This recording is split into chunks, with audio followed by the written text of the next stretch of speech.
दोस्तों नमस्कार। दोस्तों, आजाद भारत में आपने ऐसा प्रधानमंत्री कभी देखा नहीं होगा।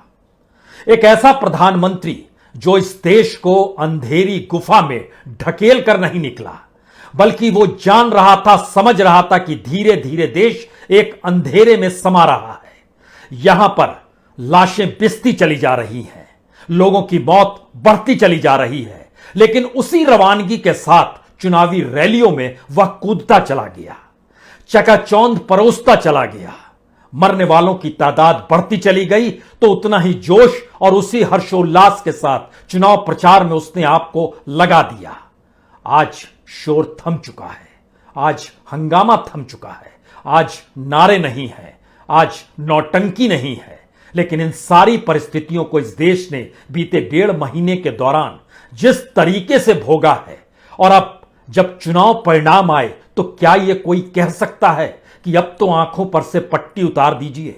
क्योंकि आज हम आपके सामने परत दर परत और पन्ने दर पन्ने उन परिस्थितियों को रखना चाहते हैं। क्या वाकई किसी देश का प्रधानमंत्री अपने ही नागरिकों की मौत को अनदेखा कर चुनाव जीतने के लिए, सत्ता पाने के लिए उसकी कुलबुलाहट इस हद तक बढ़ जाए कि जैसे जैसे वो आगे बढ़े वैसे वैसे पीछे मौतों का सिलसिला बढ़ता चला जा रहा है, लेकिन उस दिशा में वह देखे ही नहीं।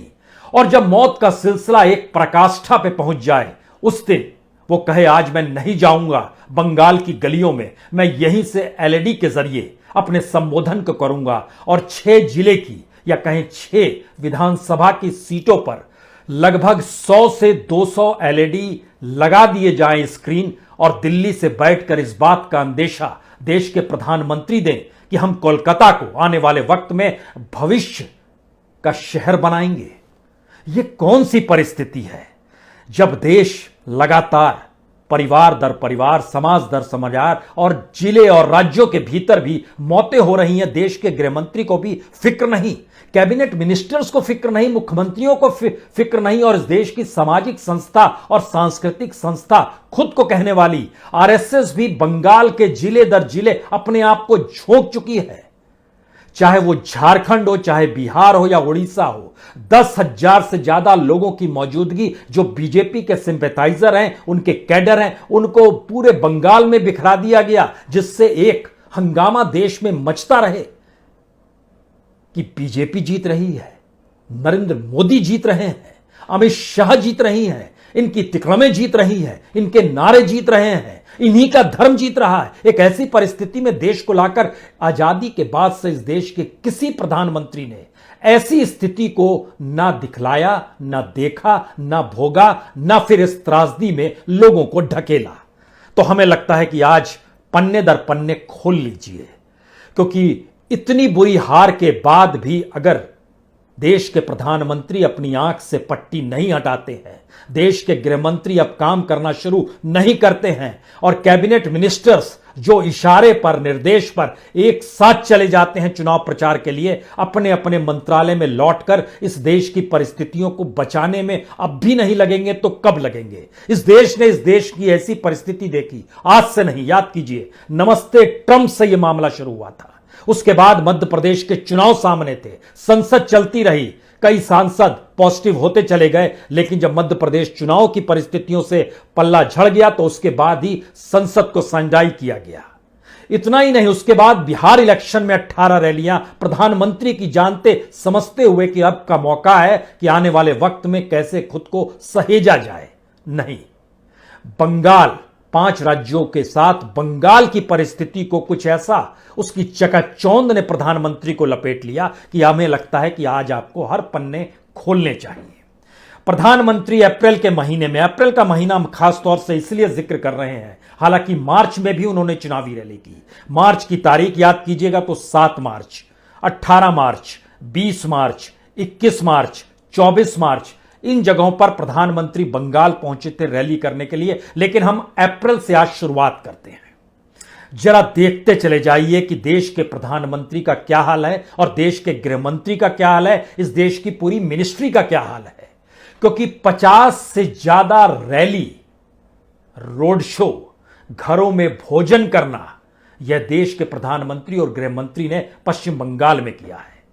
लेकिन प्रधानमंत्री की 2 अप्रैल की रैली और देश में 714 लोगों की मौत 2 अप्रैल के दिन ही हुई, लेकिन प्रधानमंत्री यहां से उड़ान भरते हैं और चले जाते हैं बंगाल चुनावी रैली करने के लिए। उनके एक भी शिकन चेहरे पर उस रैली में भाषण देते हुए नहीं आती है। 3 अप्रैल दूसरी रैली करने प्रधानमंत्री निकलते हैं बंगाल। अगले ही दिन 513 लोगों की मौत 3 अप्रैल को होती है। 6 अप्रैल को निकलते हैं तीसरी रैली करने। अप्रैल के महीने में 630 लोगों की मौत होती है इस देश के भीतर में। 10 अप्रैल को निकलते हैं 839 लोगों की मौत होती है इस देश में कोविड पॉजिटिव होने के बाद उसी बीमारी से प्रभावित होकर। और ऐसा नहीं है कि यह बीमारी भारत में थी, हर कोई जानता है पूरी दुनिया में थी, हर कोई जानता है पूरी दुनिया लड़ाई लड़ रही थी, हर कोई जानता है हर देश का प्रधानमंत्री उससे 2-2 हाथ कर रहा था, अपने इंफ्रास्ट्रक्चर को मजबूत कर रहा था। लेकिन यहां तो चुनावी रैली थी, आंखें बंद थी, कान बंद थे, लेकिन सिर्फ शब्द कहे जा रहे थे, वह भी सत्ता पाने के लिए। और क्या कुछ कहा गया यह भी दोहराने की आज जरूरत नहीं है, क्योंकि उसके बाद 12 अप्रैल को फिर रैली करने निकले और उस दिन 879 लोगों की मौत इस देश में हुई। 17 अप्रैल को फिर रैली करने निकले और इस बार आंकड़ा 1500 को पार कर गया था। 1600 लोगों की मौत 17 अप्रैल को होती है। कोई चेतना नहीं, कोई फिक्र नहीं। और ध्यान दीजिए, उसके बाद जब यह तय करते हैं कि हम 23 अप्रैल को नहीं जाएंगे लेकिन वर्चुअल रैली करेंगे। वर्चुअल रैली यानी वहां पर कोलकाता, बीरभूम, मालदा, मुर्शिदाबाद, पश्चिमी वर्धमान का इलाका, इन जगहों पर 200 जगह पर एलईडी स्क्रीन लगा दी जाती है जिसमें प्रधानमंत्री पीएमओ से बैठकर या फिर अपने निवास से बैठकर भाषण दे और वहां के लोग सुने कि सत्ता चाहिए हमें और हम कोलकाता को भविष्य का शहर बनाएंगे। सिटी ऑफ फ्यूचर ये शब्द का इस्तेमाल किया गया। इस देश के फ्यूचर को लेकर फिक्र नहीं थी। और उस दिन 23 अप्रैल के दिन इस देश में 2624 लोगों की मौत हुई, लेकिन प्रधानमंत्री ने उस दिशा में नहीं देखा।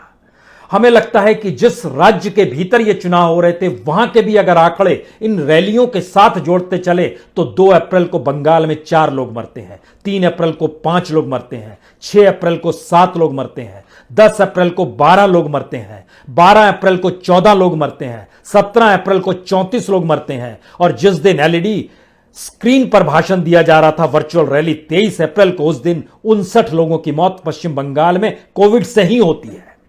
लेकिन कोई फिक्र नहीं है। ये कैसी परिस्थितियों के साथ हैं, ये जानते समझते हुए कि प्रधानमंत्री मोदी की रैली और उसके ठीक समानांतर इस देश को देखने वाले देश के गृह मंत्री भी लगभग 50 से ज्यादा रैली, रोड शो, घर में जाकर भोजन करना और अपनत्वता को दिखलाना, ये सब कुछ हो रहा है। ये सारी परिस्थितियों के बीच में इन्हें संभाले कौन?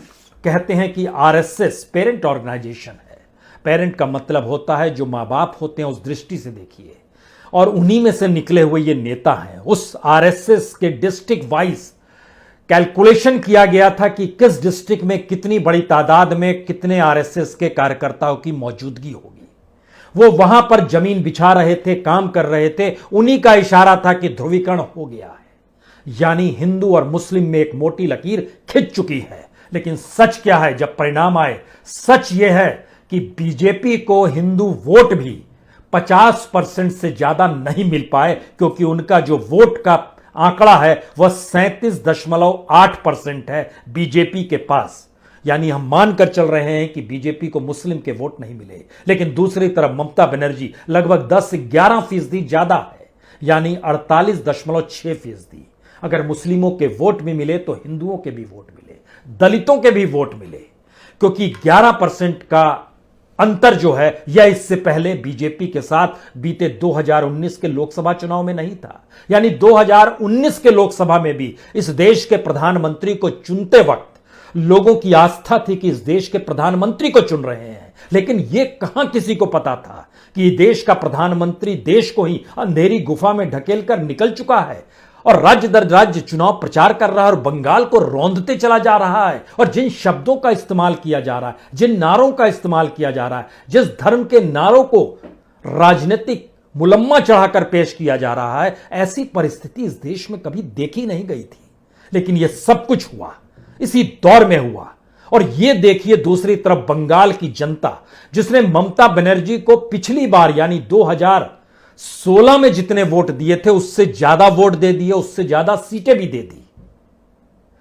तो इसके मतलब क्या है कि क्या लोग धीरे धीरे समझ गए हैं, या इस बार बंगाल समझ गया, या बंगाल हमेशा से समझता था और 2019 में वह प्रधानमंत्री को चुन रहा था, 2014 में भी चुन रहा था। तो यह देश इस आस और उम्मीद से चुनता है कि हमने तो प्रधानमंत्री चुना है देश के लिए, ऐसे चुनाव के लिए नहीं चुना है जो कभी नगर पालिका के चुनाव में नजर आए, कभी पंचायत चुनाव में नजर आए, कभी विधानसभा चुनाव में अपने चेहरे को दिखाता हुआ नजर आए। ऐसी परिस्थिति तो इस देश में किसी प्रधानमंत्री की नहीं थी। हम इस बात का जिक्र इसलिए कर रहे हैं क्योंकि आरएसएस डिस्ट्रिक्ट वाइज मौजूद थी। जो प्रोफेशनल्स और बीजेपी सिंपैथाइजर्स हैं उनकी तादाद लगभग 1200 से 1500 जो बिखरे हुए थे, और एक लिहाज से उनको निर्देश था जाइए मदद कीजिए, चुनाव जीतना है इस बार, क्योंकि आरएसएस कह रही है कि हमने वो जमीन तैयार कर दी, अब सिर्फ आपको बिगुल बजाना है और प्रधानमंत्री को वहां आ जाना है।